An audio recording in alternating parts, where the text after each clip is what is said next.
Assalamu alaikum dear viewers. I am your host Abrar Ahmed and you are watching my YouTube channel Abrar Efforts. In lecture number 3 we will discuss about some sentences in which various mistakes. So in today's lecture we will also discuss some sentences which contain various mistakes. अज जे lecture जे अंदर असां कुछ sentences वरी सिखंदासीं, उन sentences के correct लिखण जी कोशिश कंदासीं। सेंटेंसिस जे अंदर पोइ उहो सेंटेंस कंहिं टेंस सां बि वाबस्ता थी सघे थो, कंहिं फ्रेज़ और इडियम सां बि वाबस्ता थी सघे थो, ऐं उहो कंहिं बि पार्ट्स ऑफ स्पीच सां बि रिलेटेड थी सघे थो, या त उहो जुमिलो जम्बिल्ड अनजम्बिल्ड फॉर्म में बि थी सघे थो, यानी कि जुमिलो जम्बिल्ड हूंदो उनखे अनजम्बिल्ड वे में असांखे करे लिखणो आहे, ऑर्डरली लिखणो आहे। त अहिड़े ई तरीक़े सां असां प्रीवियस लेक्चर जे अंदर जेका सेंटेंसिस पढ़िया उहे मिस्टेक्स ते मुश्तमिल हुया ऐं उन में करेक्ट जेको आहे सेंटेंस बि लिखियल हुयो ऐं उहो साॻियो ई सेंटेंस जेको आहे सो इनकरेक्ट फॉर्म में बि लिखियल हुयो। हाणे असांखे फोकस रखणो आहे त कहिड़ी कहिड़ी मिस्टेक्स सेंटेंस जे अंदर थी सघे थी। सो 10 जेके जुमिला हुया असां पोएं लेक्चर जे अंदर उन्हनि खे करेक्ट करण जी कोशिश कई हुई ऐं अॼोके जेको लेक्चर आहे उहो सेंटेंस नंबर 11 खां स्टार्ट आहे। हाणे सेंटेंस नंबर 11 में लिखियो वियो आहे त ही इज़ ब्लाइंड फ्रॉम बर्थ, ही इज़ ब्लाइंड फ्रॉम बर्थ, ऐं इहो सेम सेंटेंस लिखियल आहे त he has been blind since berth. हाणे सेंटेंस ॾिसो, मीनिंग जे हिसाब सां असांखे सेंस ॾिए थो। ही इज़ ब्लाइंड फ्रॉम बर्थ, ही is blind from berth, not earth, berth. ही इज़ ब्लाइंड फ्रॉम बर्थ, ही पैदाइशी आहे नाबीना, अंधो आहे। वरी इन साॻियो ई सेंटेंस हेठि लिखियो आहे त he has been blind since berth. हाणे मथियों जेको फॉर्म आहे उहो इनकरेक्ट फॉर्म आहे, हेठियों जेको जुमिलो आहे उहो करेक्ट फॉर्म आहे। त हाणे हिज birthday is a point of time, हाणे उन जी जेका बर्थडे आहे उहो हिकिड़ो पॉइंट ऑफ टाइम खे शो करे थो। ठीक आहे, ॿ शयूं हूंदियूं आहिनि ग्रामर जे अंदर, हिकु सिंस जो यूज़, ॿियो फॉर जो यूज़। हाणे सिंस जो यूज़ हमेशह असां उते कंदा आहियूं जिते पॉइंट ऑफ टाइम ॾिनल हुजे। सिंस जो यूज़ असां किथे कंदा आहियूं, उते यूज़ कंदा आहियूं जिते असांखे पॉइंट ऑफ टाइम ॾिनल हुजे, ऐं फॉर जो यूज़ असां उते कंदा आहियूं जिते असांखे पीरियड ऑफ टाइम ॾिनल हुजे। हाणे हिते सिंस जो यूज़ आहे, किथे सिंस जो यूज़ आहे, सेकंड सेंटेंस में, यानी साॻी सेंटेंस में जेको सेंटेंस करेक्ट थो थिए उहो आहे he has been blind since berth. ही जेको आहे सो बचपन खां वठी या ॼमंदे ई ही जेको आहे सो नाबीन आहे। He is blind since birth, ॼमण खां वठी ही जेको आहे सो नाबीन आहे। हाणे हिन जी एक्सप्लेनेशन इहा आहे त his birthday is a point of time that has not been mentioned for mentioning an employed point of time preposition since is used. हाणे चवे थो त his birthday is a point of time that is not been mentioned. हाणे birthday छा आहे, point of time आहे। Point of time आहे उन जे करे जेको आहे सो असां प्रीपोजिशन सिंस यूज़ कयो आहे। हाणे एग्जाम्पल असां जेकॾहिं ॿियो खणूं त उन एग्जाम्पल में असां ॾिसंदासीं त किथे मिस्टेक आहे। She has gone made since her only son died in a car crash. इहो हिकिड़ो सेंटेंस आहे, इन में काई बि मिस्टेक न आहे, इते सिंस जो यूज़ आहे। त हाणे चए थो शी हैज़ गॉन मेड, हूअ जेका आहे चरी थी वई जॾहिं हुनजो अकेलो पुट कार एक्सीडेंट में फोत थी वियो, गुज़ारे वियो। त हिते बि सिंस जो छा आहे, यूज़ आहे। उन खां बाद he has been living alone since his wife deserted him. यानी कि he has been living alone, ही अकेलो रही रहियो आहे since his wife deserted him, जॾहिं त हिन खे पंहिंजी ज़ाल जेको आहे सो घरवारी धोखो ॾिनो आहे. ऐं सेंटेंस नंबर 12 जे अंदरि लिखियो वियो आहे are you seeing. It is an interrogative sentence but it is an incorrect form of the sentence. हाणे इहो incorrect form are you seeing. हाणे इन जो correct form छा थींदो. correct form थींदो do you see or can you see. हाणे are you seeing आख़िर छो ग़लति आहे. इन जे पोयां रीज़न कहिड़ो आहे त इन जो रीज़न इहो आहे त जेको see आहे, the word see means to become aware of somebody or something by using your eyes. हाँ see जी माना है to become aware of somebody or something by using your eyes. यानी के तव्हां पंहिंजे अखियुनि सां के माण्हूअ खे के शइ खे ॾिसो था. पंहिंजे अखियुनि खे इस्तेमाल करे तव्हां सुजाग थी था वञो, अवेयर थी था वञो. इन जी माना है सी. यानी सी जी माना इहा है. See in this sense is not used in the progressive tenses. हाणे जेको प्रोग्रेसिव टेंसेस या कंटिन्यूअस प्रेजेंट कंटिन्यूअस टेंसेस जे अंदरि सी जेको आहे न हिन सेंस जे अंदरि यूज़ न कयो वेंदो आहे. कहिड़े सेंस जे अंदरि. यानी ॾिसण जे सेंस जे अंदरि.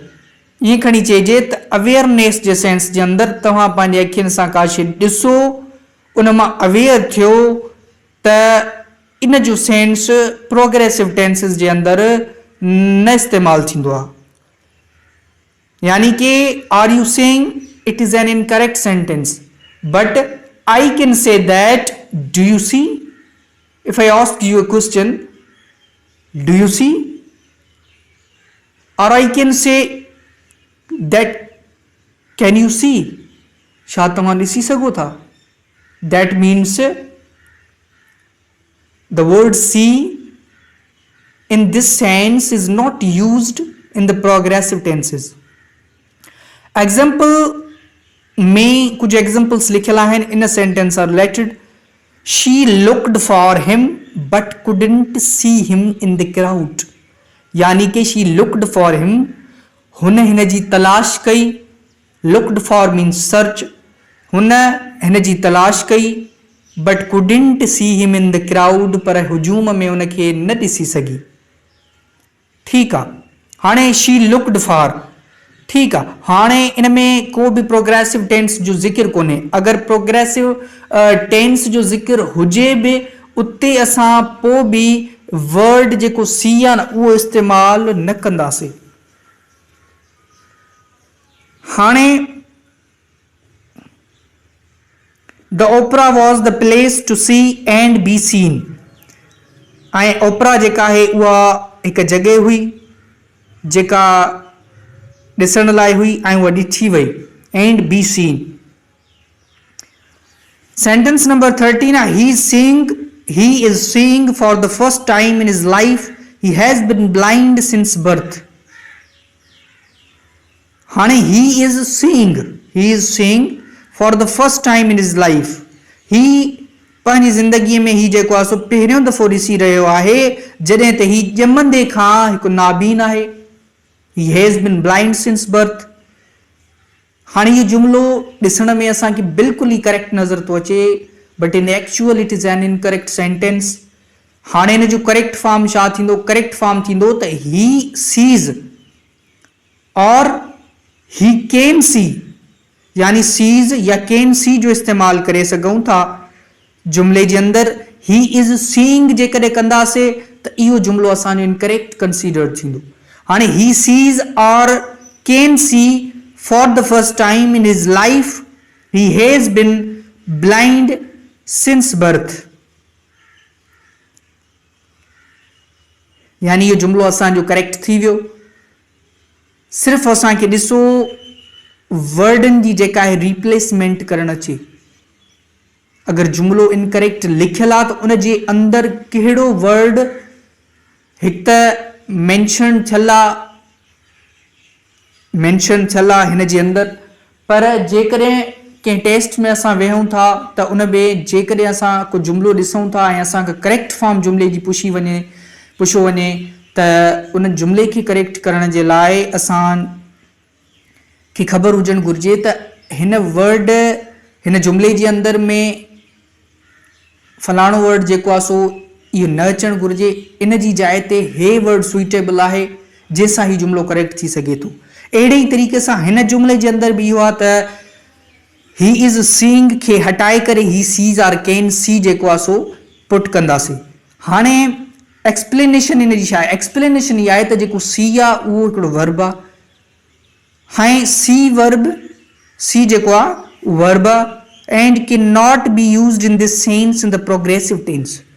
साॻी ॻाल्हि जेका असां प्रीवियस सेंटेंस या जेको हाणे सेंटेंस नंबर 12 पढ़ियोसीं उन में बि इहो ई ज़िक्र हुयो, पर उन में इंट्रोगेटिव जे फॉर्म में हुयो। ठीकु आहे, हिन सेंटेंस जे अंदरि जेको आहे सो साॻियो ई जेको आहे मतिलबु आहे प्रोग्रेसिव टेंस आहे, त चए थो सी जेको आहे न वर्ब उहो प्रोग्रेसिव टेंस जे लाइ यूज़ नथो थी सघे। हा, इहो यूज़ थी सघे थो प्रेज़ेंट इंडेफिनिट और प्रेज़ेंट सिंपल टेंस जे लाइ। त हिते मतिलबु जेको निकिरंदो न ही सीज़ आर कैन सी, हिते यानी कि इहो मतिलबु थो निकिरे प्रेज़ेंट इंडेफिनिट जे फॉर्म में। और with modal verb can he seize चऊं या ही कैन सी चऊं, मॉडल वर्ब कैन सां असां जुमिले जी जेका आहे स्टार्टिंग कयूं त इहो असांजो जुमिलो तॾहिं वञी जेको आहे सो करेक्ट थींदो। इन सेंटेंस नंबर 14 सेंटेंस नंबर 13 में कुछ एग्जाम्पल्स आहिनि, जंहिंमें फर्स्ट एग्जाम्पल आहे त I see what you mean, I see what you mean. हाणे ॾिसो I see what you mean, here the word see is used according to present indefinite tense. Present indefinite tense जे मुताबिक़ use थियल आहे। I see what you mean, मां ॾिसां थो त तुंहिंजो मतिलबु छा आहे। उन खां पोइ जुमिलो आहे you mean what you see, you mean what you see, तव्हांजो मतिलबु आहे त तव्हां छा था ॾिसो। उन खां बाद ॾिसो 3 नंबर जुमिले में कैन सी जो इस्तेमालु थियल आहे, यानी कि उते मॉडल वर्ब जो यूज़ करे सघूं था इंस्टेड ऑफ इंग फॉर्म खे छॾे करे असां उनखे यानी कि मॉडल वर्ब में रिप्लेस करे जुमिले खे करेक्ट बणाए सघूं था। I can see through your little game, यानी कि I can see through your little game, यानी हिते असां आई एम सीइंग अगरि मां चवां त उहो जुमिलो असांजो इनकरेक्ट थी वञे हा। ऐं I can see through your little game, यानी मां ॾिसी सघां थो तुंहिंजे हिन लिटिल गेम जे ज़रिए। हाणे लिटिल गेम जो मतिलबु इहो आहे त I am aware of the trick you are trying to play on me, यानी कि मां अवेयर आहियां त तूं जेका गेम मूंसां खेॾे थो मां ॾिसी सघां थो। I can see. Now sentence number 14 is that what will the scene be। हाणे what will the scene be इहो सेंटेंस इनकरेक्ट आहे। हाणे हिन जो करेक्ट फॉर्म थींदो what will be the scene, what will be the scene। फ़र्क़ु सिर्फ़ु एतिरो आहे त अब सेंटेंसिस में इन ॿिन्ही सेंटेंसिस जे अंदरि इंट्रोगेटिव फॉर्म आहे, क्वेश्चन मार्क आहे, पर जेको मॉडल वर्ब या ईअं खणी चइजे जेको बी आहे, will be, shall be, future to be verbs आहिनि न जंहिंमें असां यूज़ कंदा आहियूं। सो जेको वो बी आहे न, बी जेको सेंटेंस जे अंदरि लास्ट में अचे थो इहो सेंटेंस इनकरेक्ट थी थो वञे। पर इहो जॾहिं असां यानी कि be should be placed after modal verb, modal verb खां बाद जेको आहे सो असां बी जो इस्तेमालु कंदासीं त असांजो जुमिलो सही कंसीडर थींदो। जीअं what will be the scene, ठीक आहे, what will your decision, what will be your decision, तुंहिंजो फ़ैसिलो छा हूंदो, अहिड़े हिसाब सां what will be the scene is a correct sentence, because in these sentences be, the word be, जेको बी वर्ड आहे न, बी यानी वर्ब आहे बेसिकली, उहो मॉडल वर्ब सां गॾु हुजणु घुरिजे. If we omit question mark from the given sentence, it will be correct affirmative sentence. What will the scene be? हाणे इहा पॉइंट शुड बी नोटेड आहे त जेकॾहिं तव्हां क्वेश्चन मार्क यूज़ कयो था त मॉडल वर्ब सां गॾु बी हणो, यानी इंट्रोगेटिव फॉर्म में, पर जेकॾहिं तव्हां हिन बी खे ओमिट कयो ऐं उन बी खे लास्ट में खणी वञो त what will the scene be, त इहो तव्हांजो जुमिलो छा में कन्वर्ट थी वेंदो, यानी इहो जुमिलो अफर्मेटिव सेंस में हलियो वेंदो ऐं इहो सेंटेंस अफर्मेटिव सेंटेंस बणंदो, यानी what will the scene be. हाणे एग्जांपल्स में ॾिनल आहे त what will be your answer, it is an interrogative form of the sentence and it is correct sentence. That means be is used with the modal verb will. What will be your answer? And the next, what will be the day of our next meeting? What will be the day? It is also an interrogative sentence. You have interrogative sentence. Now the sentence number 15 and last sentence. Take a break of half hour. Tech a break of half और.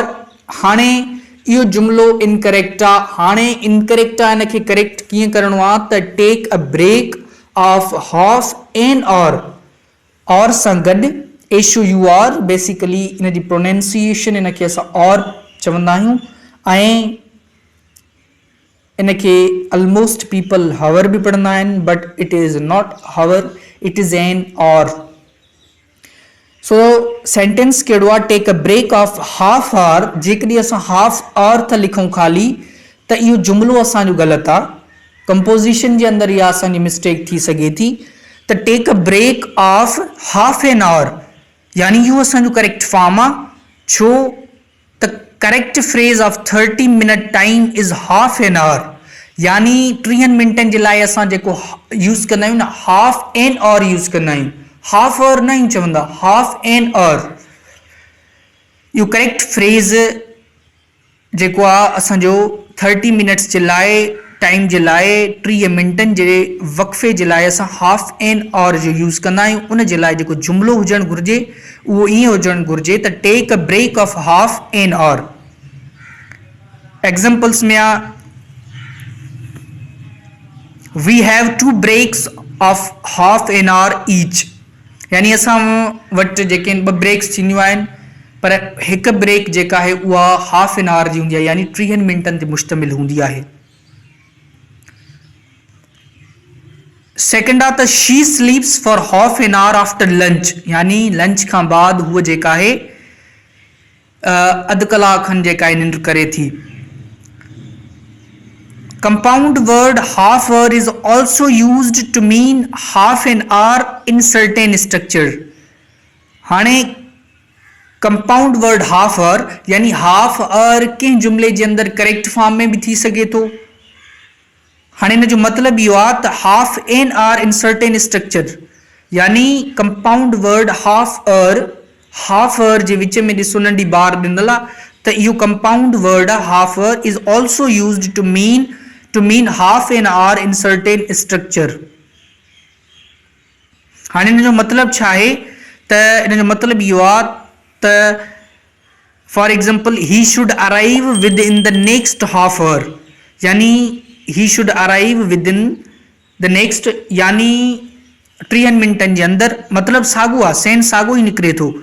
Certain structure जे अंदरि जेको half hour बि असां लिखी सघूं था ऐं कुझु सेंटेंस अहिड़ा हूंदा आहिनि जंहिंमें असांखे हाफ आवर न बल्कि हाफ एन आवर लिखणु घुरिजे सेंटेंस जी करेक्शन जे हिसाब सां. त ही शुड अराइव विद इन, हुनखे 30 मिनटनि जे अंदरि पुॼणु घुरिजे. उन खां बाद it is half hour drive from here, it is half hour drive from here.